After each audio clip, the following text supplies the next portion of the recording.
The Flakpanzer 38T, officially named Flakpanzer 38T auf Selbstfahrlaufet 38T aus Fem, was a German self-propelled anti-aircraft gun used in World War II. It is sometimes incorrectly referred to as the Gepard, which may lead to confusion with the unrelated Flakpanzer Gepard. Panzer divisions were units whose greatest combat potential was combined firepower and excellent mobility. Once the enemy line was pierced, they would rush into the enemy's rear, causing great havoc and preventing them from forming an organized retreat.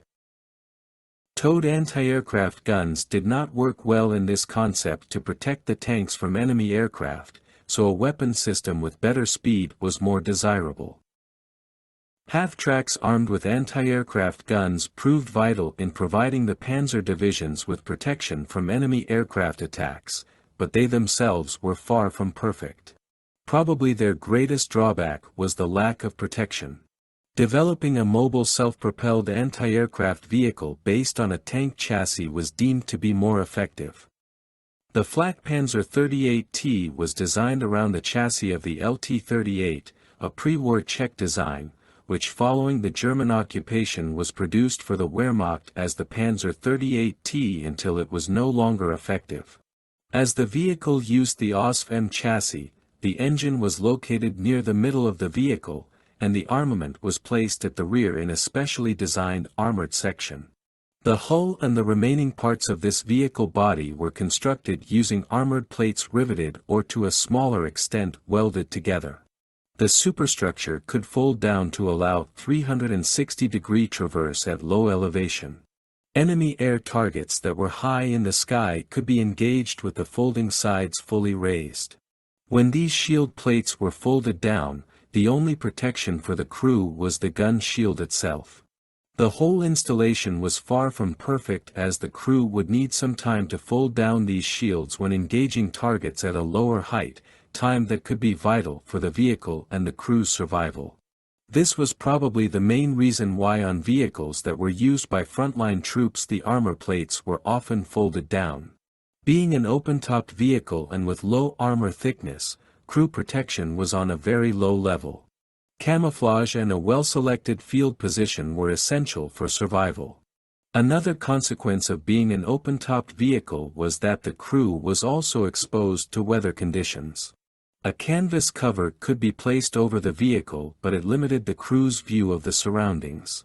Main armament consisted of a 2 cm Flak 38 anti-aircraft cannon.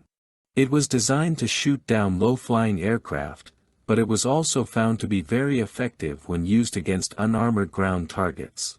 The 2 cm Flak 38 was also used extensively as a mobile-mounted weapon on several German vehicles, such as half-tracks, trucks, and even armored trains. Including the single prototype, 141 Flakpanzer 38T were built from November 1943 to February 1944, entering service in 1944. This small manufacturing order, at odds with the high demands for such a vehicle, can be explained by the fact that the production of the more powerful Flakpanzer IV was expected to start in early 1944.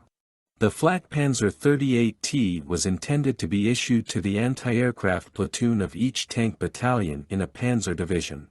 The majority of produced Flakpanzer 38T would see service on the Western Front in 1944 and 1945. Some 84 were present when the Allies invaded France in June 1944. With the overwhelming Allied air superiority, the available Flakpanzer 38T vehicles realistically could do little to effectively protect the German units. Despite this, the Flakpanzer 38T managed to bring down numerous Allied aircraft. At this late stage in the war, the single 2 cm Flak main armament was no longer sufficient to ward off enemy aircraft, and the Flakpanzer 38T became easy prey for Allied fighter bombers. As its folding superstructure allowed a very low elevation, the Flakpanzer 38T was often used against enemy infantry and unarmored or lightly armored vehicles. For complete vehicles exist, having been recovered from a French scrapyard in Trun, Normandy. They went to the following museums. Bayeux Memorial. Musée Automobiles de Normandie. Saumur Armor Museum. Becker Private Collection.